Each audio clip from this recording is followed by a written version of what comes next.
En 2007, Nice, France, une ville d'une beauté éblouissante et d'une riche histoire, fut secouée par un crime brutal qui allait résonner pendant près de 2 décennies. Au cœur de la vibrante Côte d'Azur, où le bleu de la Méditerranée rencontre les rues médiévales et l'architecture baroque, la vie d'une jeune femme prometteuse fut fauchée de manière abrupte, laissant derrière elle une traînée de questions et un profond mystère. L'atmosphère de tranquillité qui planait sur la ville fut brisée par une découverte choquante qui allait transformer le décor pittoresque en une scène de crime. Isabelle Dubois, une talentueuse ballerine de 26 ans, native de Marseille, était une âme effervescente, dont la passion pour la danse l'avait menée sur les scènes les plus exigeantes et à l'admiration de beaucoup. Ses mouvements étaient de la poésie, sa présence, un magnétisme pur. Elle vivait dans un charmant appartement de la rue des Ponchettes, une adresse qui, soudainement, devint l'épicentre d'une tragédie. La découverte du corps d'Isabelle fut faite par sa meilleure amie, Chloé Dubois, sans lien de parenté avec Isabelle, mais unie par une amitié qui semblait indestructible. Préoccupée par l'absence d'Isabelle, à une répétition importante, Chloé décida de lui rendre visite. La porte entr'ouverte et le silence inquiétant qui émanait de l'appartement présageaient déjà quelque chose de terrible. En entrant, Chloé fut confrontée à une scène d'horreur, des meubles renversés, des objets jonchant le sol et, finalement, le corps sans vie d'Isabelle. La panique s'empara d'elle et le cri de Chloé résonna dans la rue paisible, attirant l'attention des voisins et, peu après, de la police. L'inspecteur Antoine Lefebvre, un vétéran de la police judiciaire de Nice, fut le premier à arriver sur la scène de crime. Avec des années d'expérience à son actif, Lefebvre avait un œil perspicace pour les détails et une sérénité qui contrastait avec la gravité de la situation. La scène était chaotique. Il y avait des signes évidents d'une lutte intense. Un vase brisé gisait sur le sol, ses éclats éparpillés comme les témoins silencieux d'une violence soudaine. Un tiroir de commode était ouvert, suggérant un possible vol, mais un détail intriguait l'inspecteur. Des bijoux de valeur et de l'argent liquide avaient été laissés intacts. C'était le genre d'incohérence qui faisait battre plus vite le cœur d'un enquêteur. Une petite sculpture en céramique, un cadeau de sa mère et un objet de grande valeur sentimentale pour Isabelle avaient disparu. C'était le seul objet notoirement absent. Un détail qui ne cadrait pas avec le récit d'un cambriolage ordinaire. L'affaire Isabelle Dubois commençait à se dévoiler, et dès le premier instant, il était clair que ce ne serait pas un cas simple. L'équipe de la police scientifique, dirigée par la DRE Sylvie Moreau, une médecin légiste de renom, arriva peu de temps après. La DRE Moreau, avec sa précision méthodique, estima l'heure du décès entre 19h et 22h la veille au soir. Tandis que l'équipe travaillait à collecter chaque fragment de preuve, l'inspecteur Lefebvre observait, son esprit construisant déjà les premiers scénarios possibles. Des indices initiaux commençaient à émerger. Une empreinte de pas partielle, de minuscules fibres textiles et une atmosphère de mystère qui semblait envelopper chaque recoin de l'appartement. Le travail était méticuleux, sous l'égide de la science et de l'espoir que chaque trace puisse parler pour la victime. La vie d'Isabelle était un livre ouvert aux yeux de l'enquête. Célibataire, elle menait une vie sociale active, immergée dans les cercles artistiques dynamiques de Nice. Son talent était indéniable et ses récentes réussites, comme une prestigieuse bourse d'études pour une compagnie de danse à Paris, étaient un motif de fierté pour ses amis et sa famille, mais aussi peut-être de jalousie pour d'autres. L'enquête initiale, menée par l'expérimenté inspecteur Antoine Lefebvre et son équipe, découvrit des pistes prometteuses mais ambiguës. Parmi elles, des appels anonymes depuis des cabines téléphoniques, reçus par Isabelle dans les semaines précédant sa mort, ajoutaient une couche d'énigmes. Les premiers suspects commencèrent à être interrogés. Un ex-petit ami avec un alibi solide, mais un passé colérique, et un élève mécontent de ses notes et de la rigueur d'Isabelle en tant que professeur de danse. Aucun d'eux, cependant, ne présentait de lien irréfutable avec le crime, et les pistes, aussi prometteuses qu'elles aient pu paraître, s'évanouissaient comme du sable entre les doigts. La complexité de l'affaire s'épaississait à chaque nouvelle découverte. La scène de crime ayant été minutieusement examinée et les premières pistes collectées, l'inspecteur Antoine Lefebvre et son équipe se plongèrent corps et âme dans l'affaire Isabelle Dubois. Plus de 40 témoins furent interrogés dans les premiers jours. Voisins, collègues de danse, amis du cercle artistique d'Isabelle et même le concierge de l'immeuble. Chaque témoignage, aussi minime soit-il, était consigné dans l'espoir de percer l'énigme. Cependant, la plupart des informations étaient vagues, pleines de spéculations et de rumeurs qui contribuaient peu à l'élucidation des faits. La vie d'Isabelle, bien que vibrante et publique dans ses cercles, semblait avoir un côté plus réservé, ou du moins un côté que les témoins n'étaient pas prêts à révéler entièrement. Au milieu de cet écheveau de témoignages, un nom commença à émerger avec une fréquence inquiétante. Zane Parker. Zane était un voisin discret d'Isabelle, habitant à l'étage inférieur, et était connu pour sa personnalité recluse. Il avait également été l'élève d'Isabelle dans quelques cours de ballet moins formels et, plus récemment, avait été l'un des candidats à la même prestigieuse bourse d'études à Paris qu'Isabelle avait remportée. Son rejet pour la bourse, alors qu'Isabelle célébrait sa victoire, ajoutait une couche de ressentiment possible. L'inspecteur Lefebvre sentit un frisson. Le lien était ténu mais persistant. Lorsque la police tenta de le localiser pour un interrogatoire, Zane Parker avait disparu. Ses quelques affaires avaient été retirées de son appartement et il ne répondait à aucun appel. L'enquête révéla qu'il avait déménagé dans une autre ville, prétextant un nouvel emploi dans une galerie d'art à Strasbourg, un poste qui se révéla faux. Le départ soudain et inexpliqué de Parker, combiné au mensonge sur sa localisation et son occupation, le transforma rapidement en principal suspect. L'inspecteur Lefebvre mobilisa des ressources pour le retrouver, mais Zane semblait s'être évaporé dans la nature. Le sentiment était qu'il avait toujours une longueur d'avance, une ombre insaisissable. Au cours de l'enquête, une découverte tardive mais intrigante fit surface. Des relevés téléphoniques révélèrent un appel passé depuis l'appartement d'Isabelle des heures après l'estimation du décès, vers un numéro inconnu qui ne fut jamais identifié. C'était une piste fantôme, une voix silencieuse du passé qui résonnait dans le présent, ajoutant une autre couche de mystère à une affaire déjà pleine d'énigmes. Qui aurait pu passer un appel depuis l'appartement de la victime après le crime? Serait-ce l'assassin, peut-être, dans un acte d'audace ou de désespoir? L'absence de réponse à cette question ne faisait qu'approfondir la frustration de l'inspecteur Lefebvre. Les mois s'éternisaient et l'élan initial de l'enquête, autrefois si fervent, commença à faiblir. Malgré les efforts inlassables de l'inspecteur Lefebvre, les pistes, aussi prometteuses qu'elles aient pu paraître, se dissipaient dans des impasses. L'équipe scientifique, dans une tentative de trouver quelque chose de nouveau, réalisa des analyses supplémentaires, y compris une analyse graphologique des lettres anonymes qu'Isabelle avait reçues avant sa mort, dans l'espoir d'identifier une écriture familière, mais le résultat fut non concluant. La vie d'Isabelle, qui était auparavant une tapisserie riche en couleurs et en mouvements, était maintenant une étude en nuances de gris.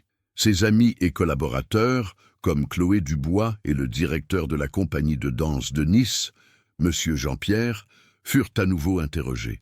Ils brossèrent le portrait d'une femme indépendante, passionnée par son art, parfois têtue, mais toujours dévouée. Son ascension dans le monde de la danse, sa quête de liberté artistique et personnelle, étaient des thèmes récurrents. Cependant, aucun détail ne semblait pouvoir percer le secret de cette nuit fatidique. 6 mois après le meurtre brutal, avec Zane Parker toujours en fuite et sans nouvelles preuves concrètes, l'affaire Isabelle Dubois fut classée sans suite. Une décision douloureuse pour l'inspecteur Lefebvre qui sentait le poids de l'injustice. Il persista dans ses propres enquêtes, révisant les dossiers et parlant à des informateurs. Mais la pression hiérarchique et la nécessité d'allouer des ressources à de nouvelles affaires le forcèrent à reculer. Le dossier d'Isabelle rejoignit une étagère poussiéreuse, et le silence de la bureaucratie engloutit l'appel à la justice. Le crime de Nice, l'affaire qui avait choqué la Riviera, se transforma en un cold case, une tache sombre dans l'histoire policière de la ville. L'ombre de l'affaire Isabelle Dubois plana sur Nice pendant des années, une blessure ouverte dans l'âme de la ville.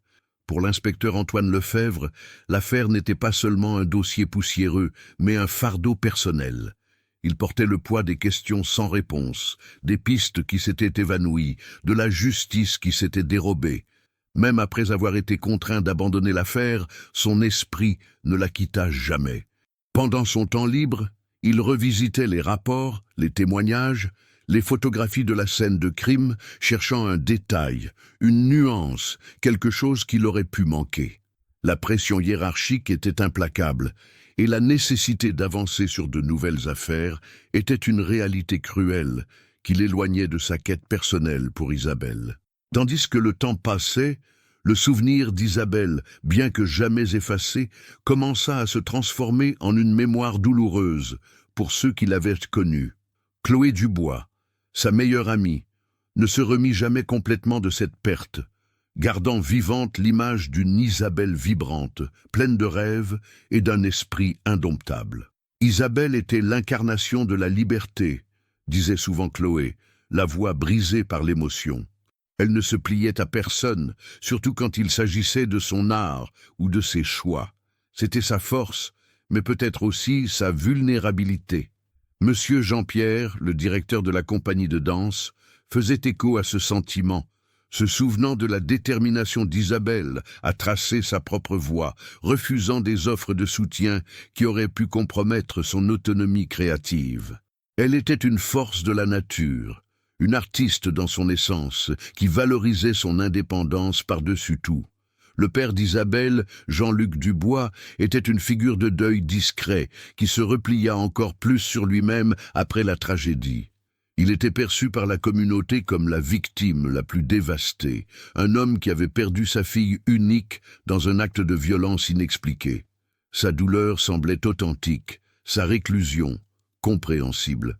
Personne ne remettait en question sa souffrance, ni la manière dont il s'était isolé du monde, cherchant refuge dans sa nouvelle vie dans les Alpes, loin des souvenirs douloureux de Nice.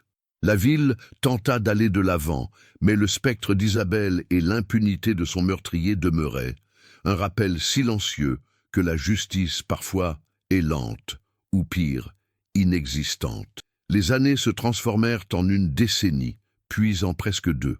Le monde avait avancé, la technologie avait évolué, et avec elle, les outils de la police scientifique. En 2023, 16 ans après le meurtre qui avait choqué Nice, une nouvelle initiative de la police judiciaire fut lancée, axée sur la révision des cold cases, les affaires non résolues qui croupissaient dans les archives. C'était une chance de donner une voix aux silencieux, de rouvrir d'anciennes blessures avec la promesse d'une guérison. C'est dans ce contexte que la lieutenante Sophie Laurent, une jeune et brillante enquêtrice, reçut le dossier d'Isabelle Dubois. Sophie, connue pour son esprit vif et son approche méticuleuse, se plongea corps et âme dans les volumes de papier jauni, les cassettes audio des témoignages et les photographies granuleuses de la scène de crime. Pour elle, chaque cold case était un puzzle attendant d'être assemblé avec les pièces que le temps et la technologie pouvaient désormais offrir. L'affaire Isabelle Dubois, avec sa complexité et l'absence de mobile clair, capta immédiatement son attention. Sophie passa des semaines immergée dans le passé d'Isabelle, révisant chaque détail de l'enquête originale. Elle nota la mention des microfibres et de l'empreinte de pas partielle, des preuves qui, en 2007, avaient été collectées mais n'avaient pas pu être entièrement analysées avec les techniques de l'époque. La petite sculpture en céramique disparue attira également son attention, un objet de valeur sentimentale, inexplicablement soustrait d'une scène où rien de valeur matérielle n'avait été volé. Et, peut-être le plus intrigant, un minuscule fragment du miroir brisé, précédemment ignoré, que l'équipe originale avait catalogué mais pas examiné en profondeur. Avec la permission de ses supérieurs, Sophie envoya les preuves brutes aux laboratoires de police scientifiques les plus avancés. La technologie ADN de pointe de 2023 promettait d'extraire des informations d'échantillons autrefois considérés comme insignifiants. La reconstruction numérique améliorée de l'empreinte de pas partielle pourrait, pour la première fois, révéler des caractéristiques distinctives de la chaussure de l'agresseur. Et la sculpture, le seul objet volé, semblait être la clé d'un mystère encore plus grand. La lieutenante Laurent sentait qu'elle était au seuil d'une découverte, que les secrets de cette nuit fatidique, rue des Ponchettes, étaient sur le point d'être dévoilés, un fragment à la fois. La marée commençait à tourner et la vérité, comme la mer de Nice, révélait lentement ce qui gisait caché dans ses profondeurs. Les résultats des laboratoires de police scientifique, propulsés par la technologie de 2023, commencèrent à combler les lacunes que le temps avait laissées. L'analyse ADN avancée sur les microfibres trouvées sur la scène de crime, autrefois insuffisante pour un profil complet, révélait maintenant un profil génétique masculin distinct. Simultanément, la reconstruction numérique améliorée de l'empreinte de pas partielle, qui n'était auparavant qu'une silhouette, gagna des détails cruciaux. Le modèle spécifique de la chaussure et un défaut presque imperceptible sur la semelle, suggestif d'une usure particulière. Mais la révélation la plus choquante vint du minuscule fragment du miroir brisé. Ce qui semblait n'être qu'une saleté, sous l'agrandissement et l'analyse biochimique, se révéla être une tache de sang presque imperceptible, dont l'ADN correspondait au profil génétique trouvé sur les microfibres. La pièce du puzzle commençait à s'assembler, mais il manquait encore le visage derrière ces preuves silencieuses. La lieutenante Sophie Laurent, avec ses nouvelles données en main, sentit qu'elle était sur la bonne voie. Elle revisita le dossier d'Isabelle avec une intensité renouvelée, se concentrant sur tout détail qui pourrait lier le profil ADN fraîchement découvert à quelqu'un du cercle de la victime. C'est alors que la piste la plus inattendue surgit, non pas d'un dossier poussiéreux, mais du monde numérique. Un algorithme de surveillance des réseaux sociaux, faisant partie d'une initiative plus large pour les affaires non résolues, signala une photographie postée par Jean-Luc Dubois, le père d'Isabelle. L'image, partagée dans un groupe privé d'amateurs d'art, montrait sa nouvelle maison dans les Alpes, un refuge qu'il avait construit après avoir vendu sa vie antérieure à Nice, cherchant une nouvelle identité loin des souvenirs douloureux du crime. Au fond de la photo, sur une étagère en bois rustique, se trouvait, sans équivoque, la petite sculpture en céramique qui avait disparu de la scène de crime d'Isabelle. Le cœur de Sophie s'emballa. La coïncidence était accablante. L'image criait une vérité qui était restée cachée pendant 16 ans. La lieutenante Laurent lança une enquête discrète sur Jean-Luc.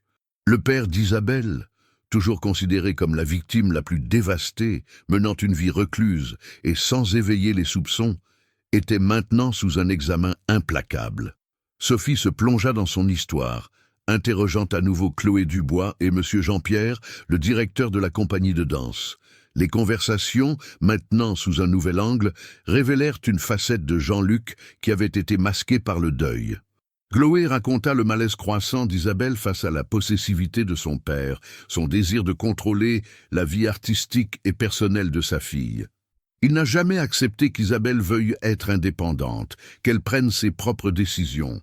Il voulait qu'elle vive la vie qu'il avait prévue pour elle, pas la sienne, confia Chloé, la voix chargée d'une tristesse ancienne. Monsieur Jean-Pierre corrobora cette vision, se souvenant des tensions voilées entre Isabelle et son père.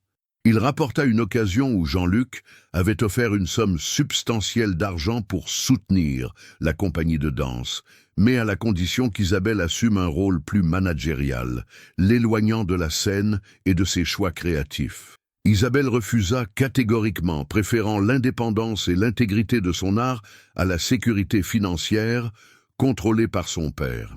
Cet épisode, autrefois perçu comme une simple divergence familiale, prenait maintenant une tournure sinistre. Il y avait aussi la mention d'un petit ami que Jean-Luc approuvait, mais qu'Isabelle avait rejeté, préférant conserver sa liberté amoureuse. Chaque révélation brossait le portrait d'un père qui, sous une façade d'amour et d'inquiétude, nourrissait un profond dégoût pour l'autonomie de sa fille, cherchant à contrôler chaque aspect de sa vie. La jalousie pour la prestigieuse bourse d'études à Paris, Le rejet professionnel et le rejet amoureux qu'Isabelle avait imposé, tout cela commença à déclencher une fureur latente chez Jean-Luc, une obsession qui avait été ignorée ou mal interprétée par tous. La lieutenante Laurent compara le profil ADN de la scène de crime avec des échantillons indirects de Jean-Luc Dubois, obtenus via des objets jetés par lui dans des poubelles publiques. La confirmation fut un choc glacial. L'ADN trouvé sur les microfibres et sur le fragment de miroir appartenait à Jean-Luc Dubois. Le père inconsolable, l'homme qui avait pleuré publiquement la perte de sa fille, était en réalité son assassin.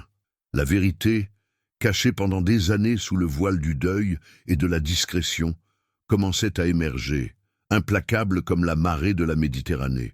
L'affaire Isabelle Dubois était sur le point d'être réécrite, révélant une histoire d'obsession familiale qui défiait toutes les attentes. La confirmation de l'ADN de Jean-Luc Dubois fut un choc sismique qui résonna dans les couloirs de la police judiciaire. La lieutenante Sophie Laurent sentit le poids de la vérité, une vérité aussi sombre qu'inattendue. Le père en deuil, la figure de douleur et de tristesse, était le prédateur. L'image de la petite sculpture en céramique, autrefois symbole d'affection, était désormais une preuve irréfutable de sa présence sur la scène de crime, un lien tangible entre le passé et le présent.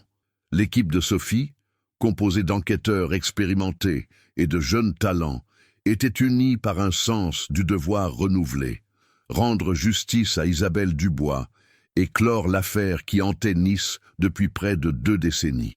La tâche immédiate était de localiser Jean-Luc et de procéder à son arrestation.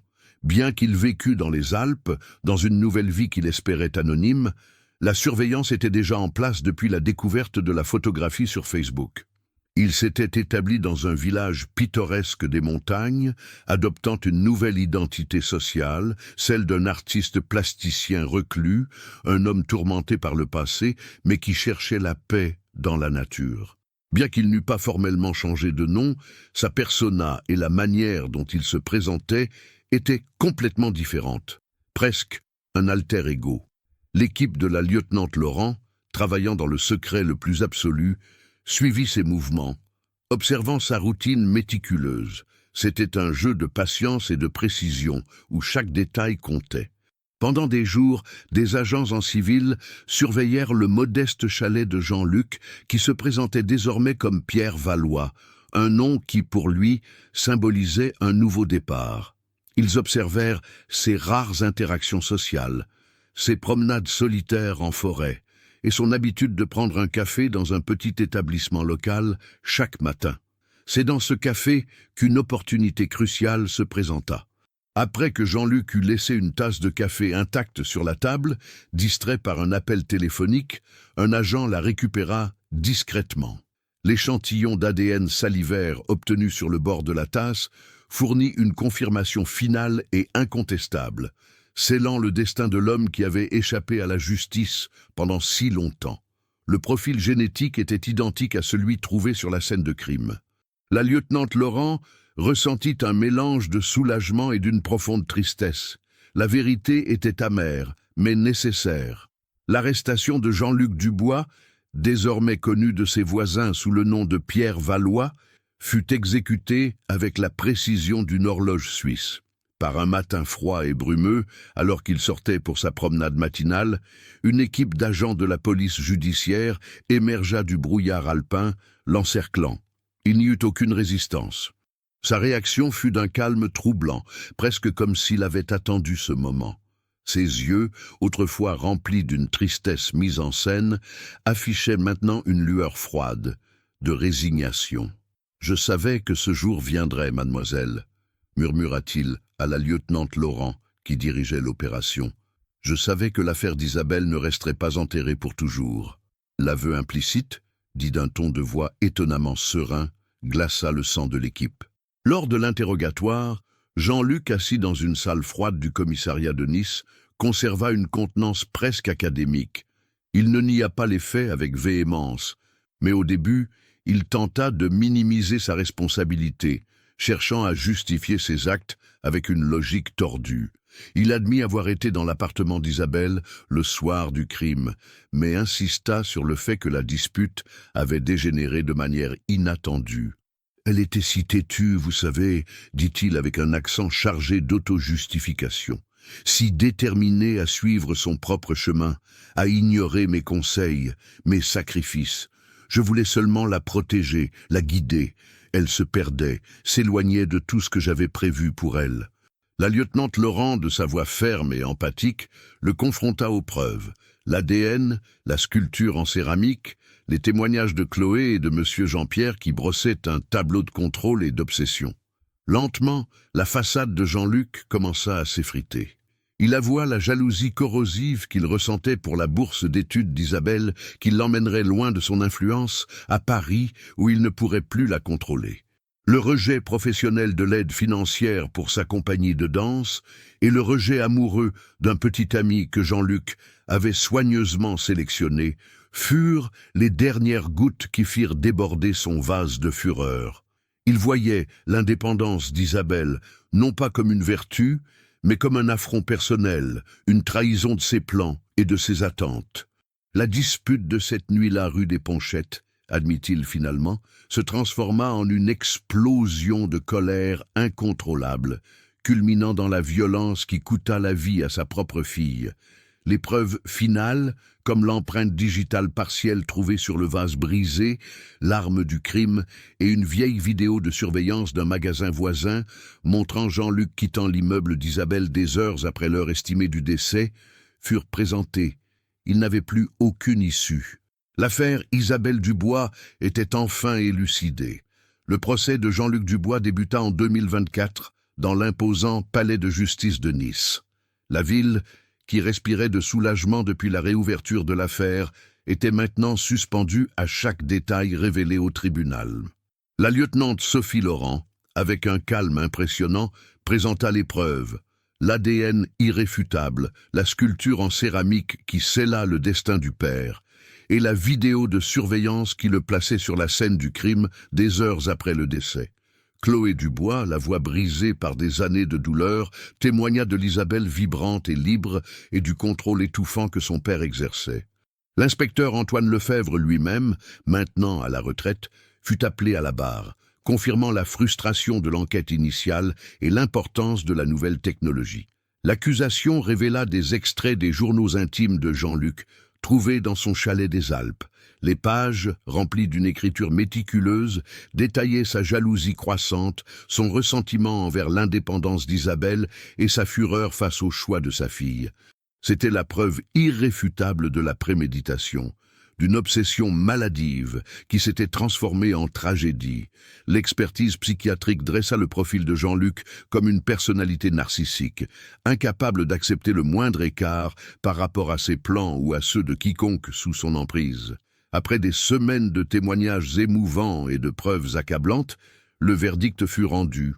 Jean-Luc Dubois fut déclaré coupable de meurtre. La peine fut de 28 ans de prison. Un dénouement qui, bien qu'il ne pût ramener Isabelle, offrait un sentiment de justice à sa mémoire. La lieutenante Laurent, aux côtés de l'inspecteur Lefebvre, qui la serra dans ses bras avec gratitude et respect, ressentit un profond soulagement. La persévérance, la technologie et le courage de revisiter le passé avaient finalement prévalu. Des mois plus tard, Sophie Laurent se rendit sur la tombe d'Isabelle Dubois. Le soleil de Nice brillait sur la pierre tombale où reposèrent des fleurs fraîches. La justice, comme la mer, met parfois du temps à révéler ses secrets les plus profonds, mais elle trouve toujours un chemin. L'affaire Isabelle Dubois, autrefois un cold case qui hantait la Côte d'Azur, servait désormais de témoignage sombre de la face destructive de l'obsession et de la résilience de la quête de vérité. Quelles autres histoires attendent dans l'ombre, réclamant une voix?